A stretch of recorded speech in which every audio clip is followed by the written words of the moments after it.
Where's my mic? I forgot to put the microphone in my hands before I started recording this. Hello, good evening. We have to say goodbye to a boy.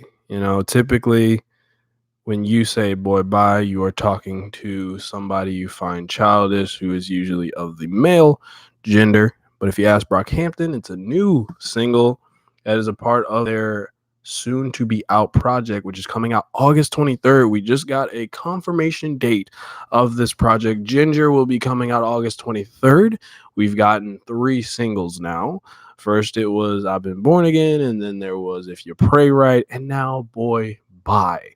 So, Boy Bye, what I feel like it is pretty much, if, like I said, if you listen to the definition I just provided, pretty much it's sort of usually a girl or a female telling a male man dude to kind of like in a kind way, very nicely saying I kind of I'll see you later, like and not really regarding what they say or who they are as someone intense. That's usually why you call someone a boy, especially if they're grown, to sort of denote the fact that they are not of a stature that affects you, that is something impressive, and sort of you're kind of giving them a wave off and sort of in a way verbally giving them the finger. But like I said, it's nicer than what people can say. So if you get hit with a boy bye, just take it and move on. Now, what this means for Brockhampton's single is that it is something that is referring to the fact that, they're not looking at their detractors as someone who is providing any kind of actual insight, and sort of the ability to be able to wave off or kind of ignore the very, I guess, menial insults that people deliver to you, because there's a difference between haters and critiques. Critiques usually are people who are kind of like, hey, I think that this part wasn't really well mixed and some of the lyrics didn't have much substance, versus a hater who's just like, this is trash, this is garbage, and you should just cancel everything. And sort of what Brockhampton is doing is taking their way and showing how they are not necessarily affected by that, how they feel sort of invincible, if you will. And pretty much what they do is we kind of go through the guys. It starts with Dom and it ends with Joba, but this time we get an actual Matt Champion verse, which is pretty exciting, because I was like, okay, we've been getting these outros and these transition lines, but nothing that was fully Matt, that was like a full Matt verse. And I was like, please give us a Matt verse. And sure enough, we did. And pretty much what we get is sort of him talking about how he feels invincible, but also sounding like he's roasting someone, and like talking about how like this dude looks like Big Bird, like a Yeti, and talking about how he's not necessarily like, he takes no damage. And his ending line, which is really key, is that he talks about the fact that like he's just trying to have fun. He's constantly having fun and not necessarily being drowned down or bogged down by the anxieties that he may display on certain like other projects. We kind of heard it on one of the singles. I want to say 1998 Truman was the one that I heard it on, when he kind of talks about like, why do I care about what they say about me, and why do I care what they suck, blah blah blah. And sort of in this one, Matt's displaying that just because he's vulnerable does not mean that he is unable to really take any heat. Like he said, he doesn't really take much damage. He's only trying to have fun. In that same vein, we do get a bit of vulnerability from Kevin and Dom. Dom talks about Don McClennan. He talks about the fact that he's exploring, if he figured out what his depression was, he wouldn't be like here trying to like still navigate it.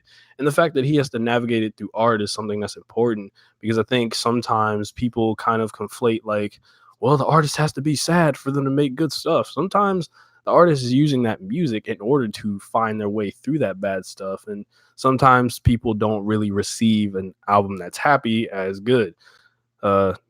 Right now, I guess an example would be Chance the Rapper, as it doesn't seem like many people really like his album, but but he's in a good place. So in a way, Dom is almost saying like, if I was in a good place, I wouldn't be necessarily making music. But who knows? Maybe you can be in a good place and make good music, which I think is possible. However, again, though he is talking about navigating his depression, The other thing he points out is his grandmother tells him to count his blessings, and if he worried about other people's like statements, he wouldn't really be able to make anything that he liked. Because at the end of the day, the best artists, the ones that we enjoy, are usually pretty not visceral, but pretty honest and open about the way that their feelings drive this thing, the way that they made this for themselves. And by the luck of the draw, someone else happened to come upon it, and someone else happened to come upon it, and a multitude of people managed to come upon it and regard it as awesome, as fun, as enjoyable. The same can be true for this entire Brockhampton like single. They're all kind of waving off the detractors because either there's other problems that they're facing, or they are able to kind of basically say like, look, bruh, that's cool that you don't like me, but I'm happy with where I'm at. And Kevin even talks about this when he kind of mentions, like, again, sort of, we kind of know the list. If you're not a Brockhampton fan, Kevin Abstract is a gay rapper who sort of doesn't have the necessarily best family life. He sort of it has sort of an estranged relationship with his mother, where it's sort of like basically his sexuality might have contributed to that. The fact that when he started his rap career with Brockhampton, they kind of all left, and pretty much he's kind of had this sort of difficulty trying to figure out, like, he's had guilt about it. There was a GQ interview in which he kind of talked about the fact that he sort of deals with imposter syndrome, depression, and other various ailments, along with like sort of that guilt that he's kind of famous and he's making a lot of money, but his mother still works at a Sonic. His mother is still kind of making ends meet while he's kind of enjoying this thing. And typically I think that, some of us would, who have maybe a different family life, might look at that with a critical eye and sort of say, like, why aren't you helping her? You make all this money and she gave you this life. But we don't know the man. But that's a problem that seems to be consistently always coming up with him, something he mentions a lot. And I think usually when you mention something that bothers you a lot, it's kind of that one problem you still haven't figured out. And so he's still navigating it, but it doesn't mean that he's not comfortable, because after he talks about his mom being like kind of like his mom's having him messed up, his the fact that he has a sort of, he has a friend that he mentions, he doesn't name them, but he mentions a homie that's locked up as well. And then he, at the offset beyond those problems, what he does is he kind of mentions empathetic Wi-Fi.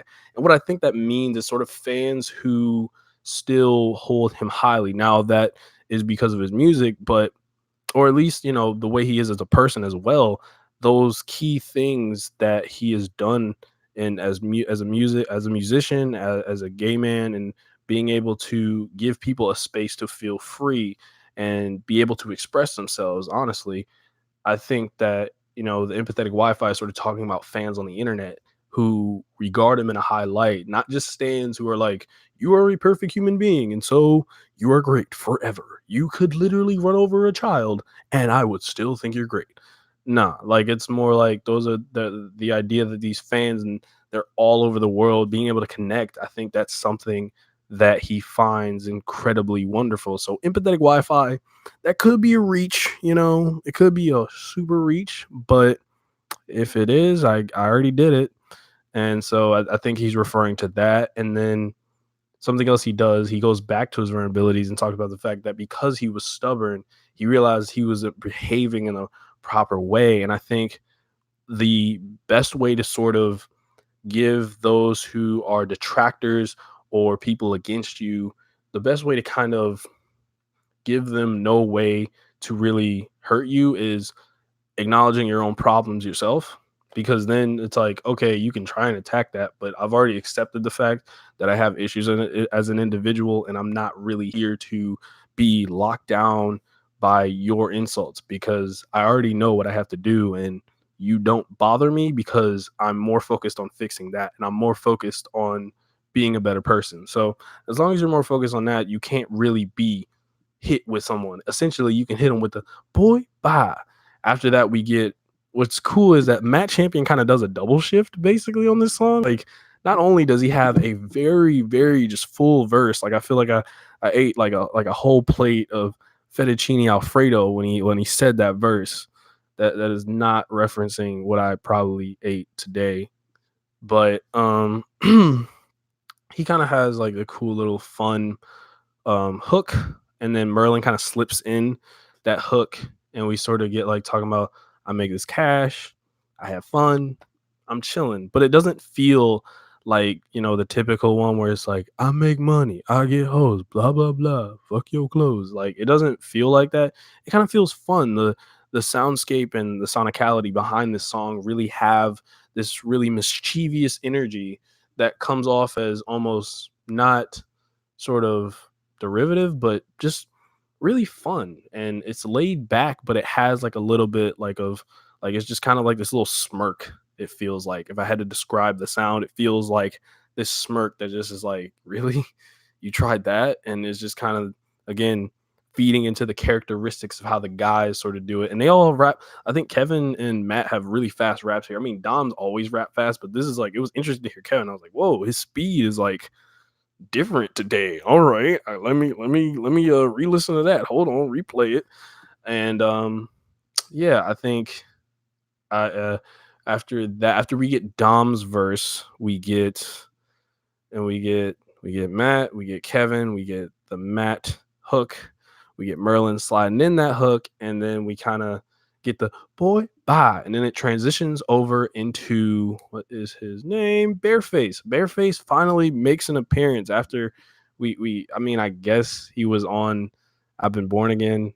I think he was the distorted voice in the beginning that was whispering, and then if you pray right, I guess he was like the again pitch shifted, distorted voice that was sort of saying things, but couldn't tell me. I don't. He shows up here and he kind of talks about being in the park and in the dark, and it works. It's just the song is very catchy. It has that kind of flashy energy that allows you to replay it over and over and over again. Dun, dun, dun, dun, dun. And I like the way that kind of like that sound. I think that's like some strings, and I like the way the strings kind of like carry you along, and you don't feel like the song is taking like forever to start. You kind of just feel like you're thrust into it immediately, which makes it so much fun. I think this song is one of the more fun ones, and I think it's got more replayability. So very excited for the full project, obviously, but this is a really it's a good song. It's a good song, and we get Joba towards the end, sort of encompassing the character, the characteristics, like I said, of the song and the theme of the song, and pretty much saying like, I feel beautiful, I feel bashful, like basically enjoying yourself so much, not overgorging yourself on confidence to the point that you're cocky, but just kind of enjoying who you are and being okay with your existence. And sometimes it's just a matter of being okay with your existence that allows you to then display the confidence to sort of wave off those people who would consider you otherwise a menial person, and being like, okay, boy, bye. Like, I'll see you later. So, yeah, I really like the way this song carries itself. I like the fact that Matt Champion has a verse. um, finally get one after, like, it's been 90 years. But I think the song was awesome. It's fun, it's catchy, it's got energy. And now that we have a confirmed date, August 23rd, we can be like, yeah, August 23rd, we're gonna get the full album, and I'm gonna listen to it and I'm be all happy. It's gonna be great. Yeah. Overall, I think it's a great song.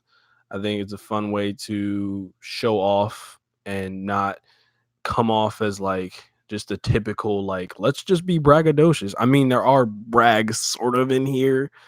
Um but the only one talking about money is sort of Kevin, basically kind of dispelling the rumors about him and him with the whole album deal, and he's really happy that the money keeps him stable. So unless you count that as a brag, a guy just being like, I'm financially stable and then some, and I'm happy about it, as a brag, I go off, I guess.